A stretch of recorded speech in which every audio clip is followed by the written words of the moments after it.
Ilang ulit nang nabanggit sa mga panayam ng pamilya Aquino na isa sa mga prioridad ni Bimby ang kanyang pag-aaral at ang paghahanda para sa kanyang kinabukasan.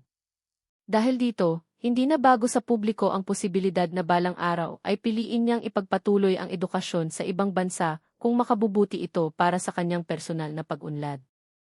Kung sakaling mangyari ang senaryong ito, maraming tanong ang maaaring lumitaw. Isa na rito ang magiging epekto sa mga artistang malapit na iniugnay sa kanya, kabilang si Reza. Bagamat nagsisimula pa lamang ang kanilang tambalan sa Itbulaga, hindi maikakailang kapag may bagong personalidad na nakikilala ng publiko, mabilis itong nagiging paksa ng mga usapan at espekulasyon. Ang unang dapat linawin ay hindi nakasalalay ang karera ni Reza sa presensya ni Bimby. Matagal nang napatunayan ni Reza ang kanyang kakayahan bilang host, komedyante at aktres. Mula nang manalo siya sa Little Miss Philippines, isa-isa niyang nakuha ang tiwala ng mga manonood. Nagkaroon siya ng sariling programa, iba't ibang acting projects, at naging bahagi ng maraming segment sa Itbulaga. Sa madaling salita, mayroon na siyang sariling pangalan sa industriya. Kung aalis man si Bimby upang mag-aral, malamang na hindi ito direktang makaapekto sa posisyon ni Reza sa programa. Sa halip, maaaring magkaroon lamang ng pagbabago sa mga plano ng produksyon kung mayroon mang mga konseptong nakalaan na sana para sa kanilang posibleng pagsasama sa telebisyon. Ngunit dahil walang opisyal na kumpirmasyon tungkol sa ganoong proyekto, nananatili itong haka-haka lamang. Isa sa mga pinakamahalagang katangian ng Itbulaga sa loob ng maraming dekada ay ang kakayahan nitong umangkop sa pagbabago. Maraming host ang dumating at umalis, ngunit nananatili ang programa sa pamamagitan ng paglikha ng mga bagong segment at pagbibigay ng pagkakataon sa iba't ibang personalidad. Dahil dito, kung may artistang pansamantalang mawawala o pipiliing unahin ang pag-aaral, hindi nangangahulugang titigil ang takbo ng programa. Sa kaso ni Bimby, maaaring mas lalo pang maging positibo ang pananaw ng publiko kung pipiliin niyang unahin ang edukasyon. Sa Pilipinas, mataas ang pagpapahalaga ng maraming pamilya sa pag-aaral. Kapag may isang kabataang personalidad na inuuna ang edukasyon kaysa sa kasikatan, madalas itong nakikita bilang tanda ng pagiging responsable at may malinaw na direksyon sa buhay. Hindi rin maikakaila na dala ni Bimby ang apelyidong Aquino, isang pamilyang matagal nang nasa sentro ng pampublikong atensyon.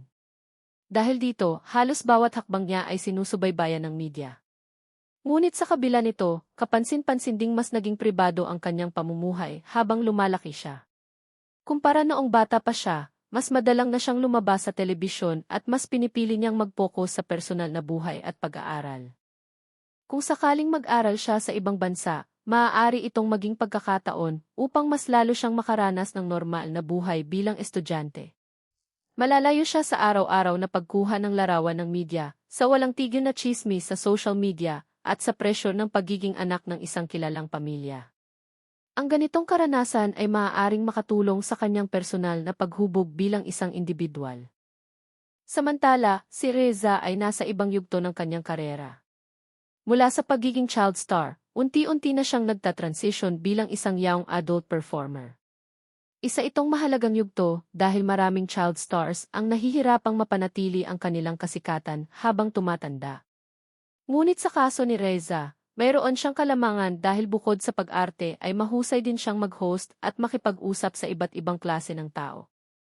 Kung mawawala man si Bimby sa Pilipinas dahil sa pag-aaral, maaari pang ang mas magkaroon ng pagkakataon si Reza na mabigyan ng mas maraming responsibilidad sa mga segment ng Itbulaga.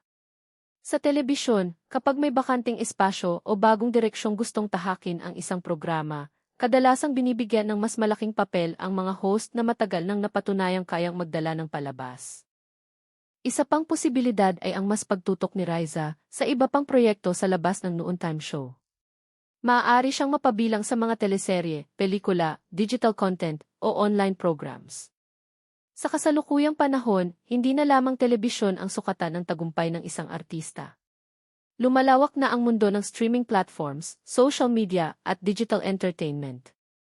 Para naman kay Bimby, ang pag-aaral sa ibang bansa ay maaaring magbigay sa kanya ng mga karanasang hindi niya makukuha kung mananatili siya sa Pilipinas. Makakakilala siya ng iba't ibang tao mula sa iba't ibang kultura, matututo ng bagong pananaw, at posibleng magkaroon ng mga kasanayang magagamit niya sa anumang propesyong pipiliin niya sa hinaharap. May mga pagkakataon ding ang mga artistang pansamantalang lumalayo sa showbiz ay mas nagiging interesado ang publiko kapag sila ay bumalik. Dahil sa matagal na pagkawala, tumataas ang curiosity ng mga tao. Kapag handa na silang bumalik, kadalasan ay mas mature na ang kanilang imahe at mas malinaw na ang direksyon ng kanilang karera. Hindi rin dapat kalimutan na ang entertainment industry ay mabilis magbago. Ang mga artistang sikat ngayon ay maaaring magkaroon ng ibang landas makalipas lamang ang ilang taon. Kaya kung sakaling piliin ni Bimby ang edukasyon ngayon, hindi ibig sabihin nito na tuluyan na siyang mawawala sa mundo ng entertainment. Maaari lamang niyang ipinagpapaliban ang posibilidad ng mas aktibong karera hanggang sa maging handa siya. Sa kabilang banda, maaari ring piliin ni Riza na higit pang paunlarin ang kanyang kakayahan sa hosting at acting habang wala ang pansin ng publiko kay Bimby. Ang ganitong sitwasyon ay maaaring magbigay sa kanya ng pagkakataong mas maipakita ang kanyang sariling identidad bilang performer, hiwalay sa anumang espekulasyong inuugnay sa ibang personalidad. Kung pagbabatayan lamang ang mga pampublikong impormasyon, posibleng may impact ang sinasabing pag-alis ni Bimby upang mag-aral ay magiging dahilan ng malaking pagbabago sa karera ni Reza o sa Eat Bulaga. Ang mas makatotohanang pagsusuri ay nananatiling magkakaroon sila ng magkahiwalay na landas. Si Bimby ay maaaring mag-focus sa edukasyon at personal na pag-unlad, habang si Reza ay magpapatuloy sa pagbuo ng sarili niyang pangalan sa industriya ng entertainment.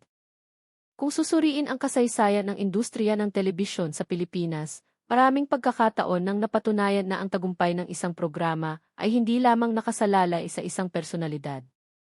Totoong may mga host at artista na nagiging malaking bahagi ng pagkakakilanlan ng isang palabas, ngunit ang isang matagal ng programa, tulad ng Eat Bulaga, ay nakaligtas na sa napakaraming pagbabago. Ilang dekada na itong nasa ere at ilang henerasyon na rin ng mga host at segment ang dumaan. Dahil dito, kung sakaling piliin ni Bimby na unahin ang kanyang pag-aaral sa ibang bansa, hindi ito otomatikong mangangahulugan ng malaking pagbabago sa direksyon ng programa. Mas mahalagang tingnan kung paano tumutugon ang mga manonood sa bawat pagbabagong nangyayari. Sa kasalukuyang panahon, napakabilis kumalat ng mga balita sa social media.